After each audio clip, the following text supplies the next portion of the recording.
everyone, my name is Friendly Bisefrianto with name 33240110. Today, I'm going to presentation for my midterm project in Introduce to Literature. I choose the topic internal conflict and external conflict. So, today's learning objectives are understand what internal and external conflicts are, then distinguish the difference between them. Introduce to conflict. In literature, a conflict is a literary device characterized by a struggle between two opposing forces. It creates tension, drives the plot, and reveals a character's true nature. All conflict falls into two categories, internal and external. Internal versus external conflict. Internal conflict is when a character struggles with their own opposing desires or beliefs. It happens within them, and it drives their development as a character. Meanwhile, external conflict set character against something or someone beyond their control. External forces stand in the way of a character's motivation and create tension as the character tries to reach their goals. Now, I want to describe about internal conflict. Internal conflict occur between the protagonist and their inner thoughts. Initially, the protagonist has a set way of thinking about something, such as love or faith, that a plot line challenges. Throughout the story, the reader sees how the inner battle is reflected. The events that get the protagonist to change their thinking and how it changed the world around them. The concept of internal conflict. A struggle within a character's mind or emotion often involves moral dilemmas, guilt, fear, or decision. Internal conflict make characters more complex and realistic as they reveal their inner struggle and growth throughout the story.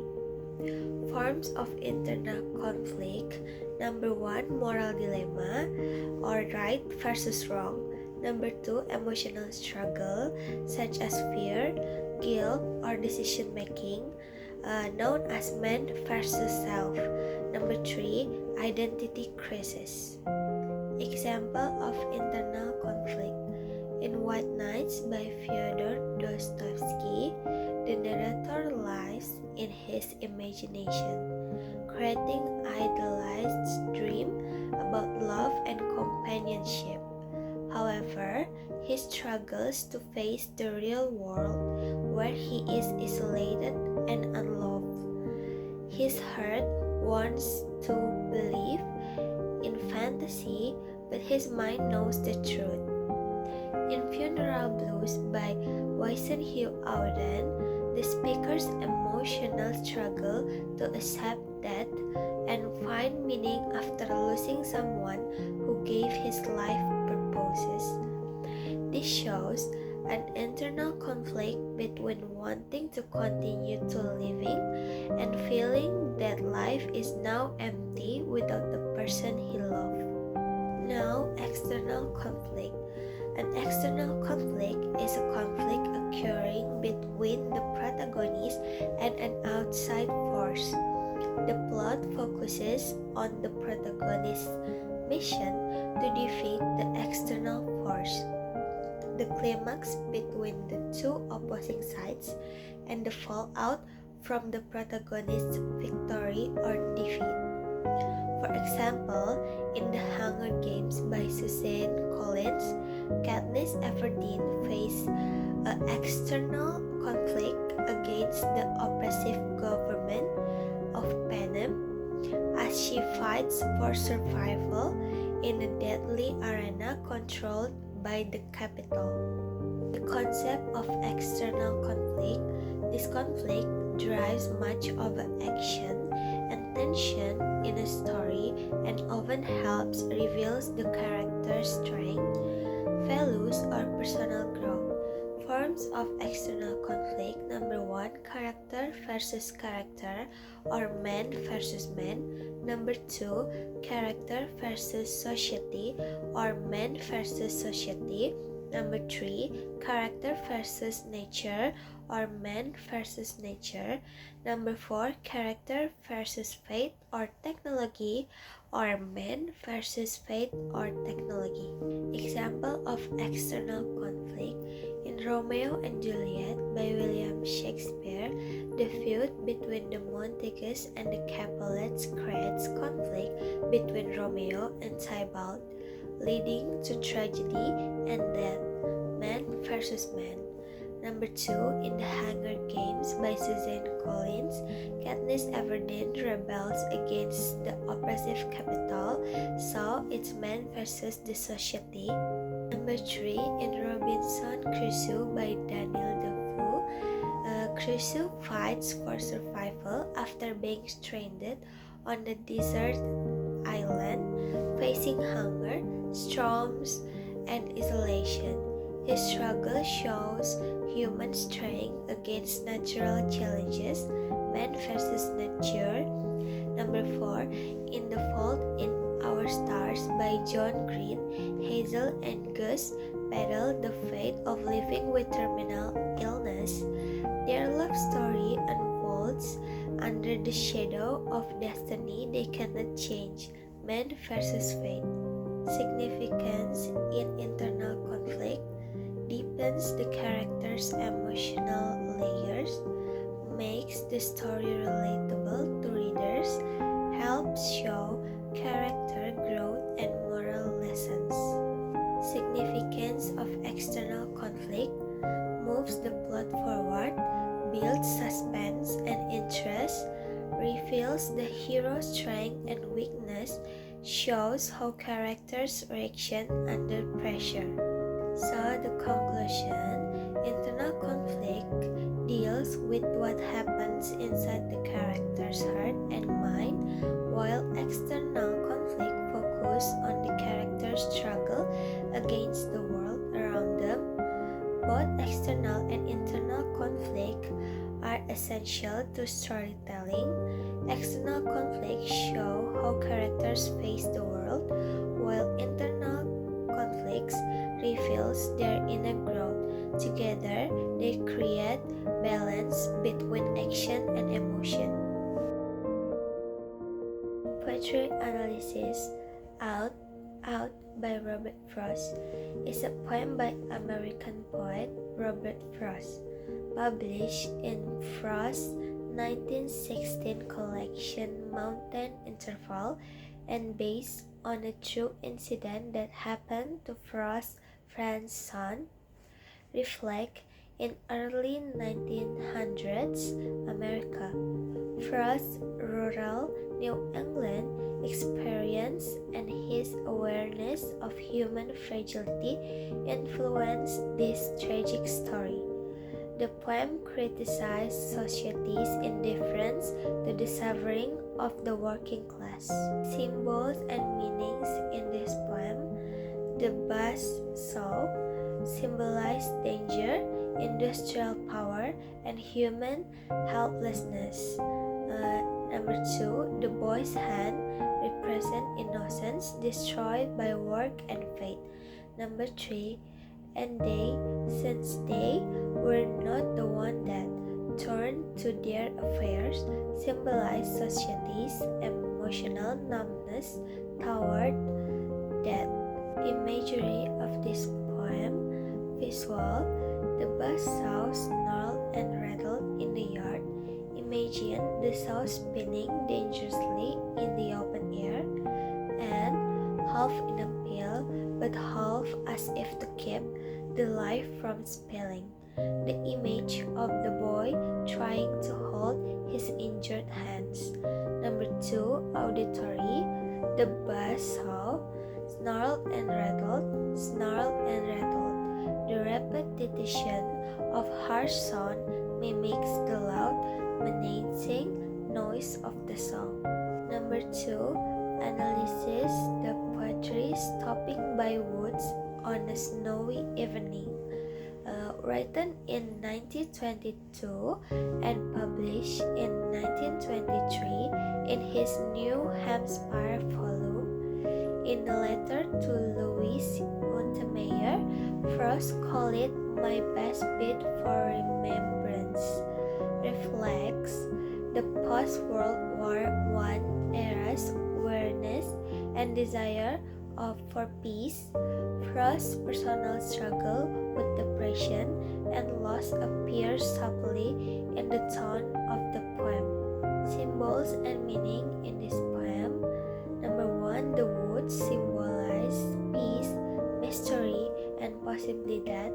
They represent a place of calm and beauty, but also of temptation to escape life. Number 2, the falling snow stands for purity, stillness, and silence.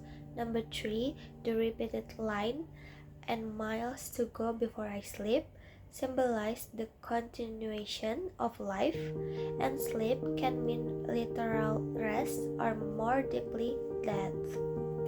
The imagery of this poem is the visual, whose woods these are, and I think I know. Picture a dark, quiet forest, and to watch his woods fill up with snow, falling snow covering the woods. The auditory, he gives his harness bells and shake. The jingle of the horses' bells breaks the silence, and the only other sounds the sweep of easy wine and downy flake, the soft sound of wine and falling snow. And the last poetry I analyze is The Road Not Taken by Robert Frost. It is Robert Frost's first poem in his book Montane Interval in 1916, written in 1915 during a time of change and uncertainty before World War I. The poem connects to existentialism, the idea that humans are responsible for giving meaning to their lives through choices. However, it also expresses a universal message about choice, regret, and the passage of time. Symbols and meanings in this poem. Number 1, the road represents life's journey. Number 2, the yellow wood suggests autumn, a time of change and maturity. Number 3, the traveler represents every person who faces decision in life. Number 4, the sun may symbolize regret, nostalgia, or satisfaction. The imagery visual of this poem, 2 roads diverge in the yellow wood, creates a clear picture of an autumn forest and the moment of decision. Number 2, the auditory, the overall silence of the woods, implied in silence of the forest, creates a peaceful but lonely atmosphere. This is the plot diagram I made for the lottery by Shirley Jackson. The exposition. A clear June morning, villagers gather for the annual lottery. The rising action. The people of the village began to gather in the square for lottery. Black box prepared and names called. The climax is Tessie is chosen and protests, screaming it isn't fair. The falling action. Villagers pick up stones. Tessie's fate is sealed. The resolution. Tessie is stoned to death. The ritual ends and the villagers calmly resume normal life.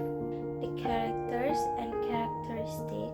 Number 1, Tessie, the protagonist.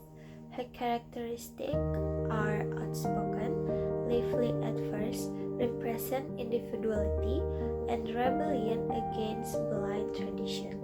Her line, "It isn't fair, it isn't right," shows her courage to speak out against the cruelty of the tradition once it affects her. Mr. Joe Summers, the man who conducts the lottery, his characteristic cheerful and friendly in appearance, represent authority and tradition, responsible for organizing town events. His line, "Guess we better get started, get this over with so we can go back to work," treats the violent ritual as a normal duty, showing lack of empathy. Number 3, Mr. Harry Graves, the postmaster who helps with the lottery.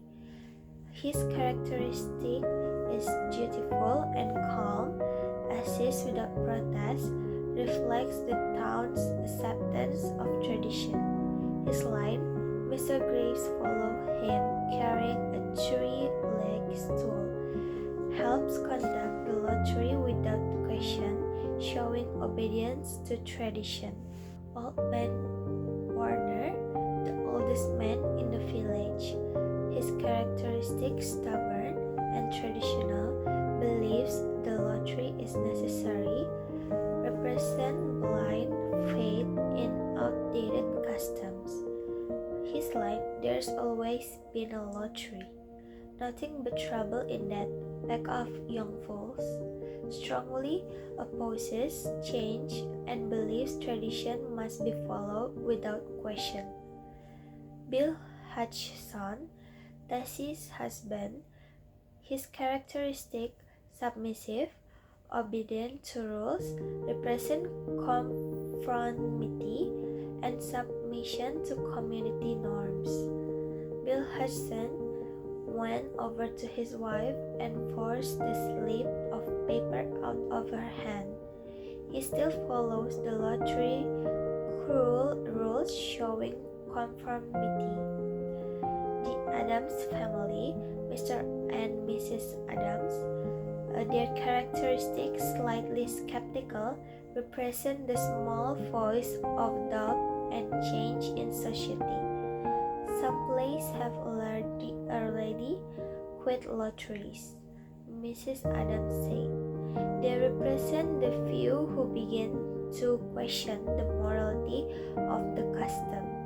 The extrinsic elements of the story. Social context. The story reflects conformity and the human tendency to follow tradition without questioning their morality.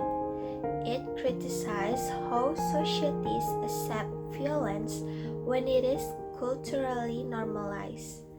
Cultural context.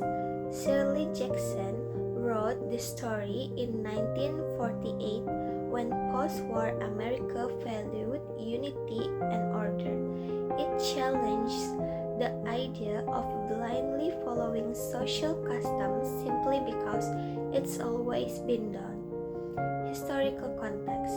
After World War II, many people were reflecting on atrocities committed under obedience to authority.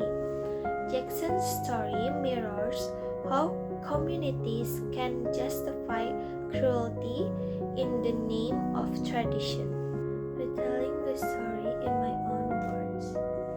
Every year, the people of a small village gather on a warm summer day to hold a lottery. Everyone seems cheerful at first.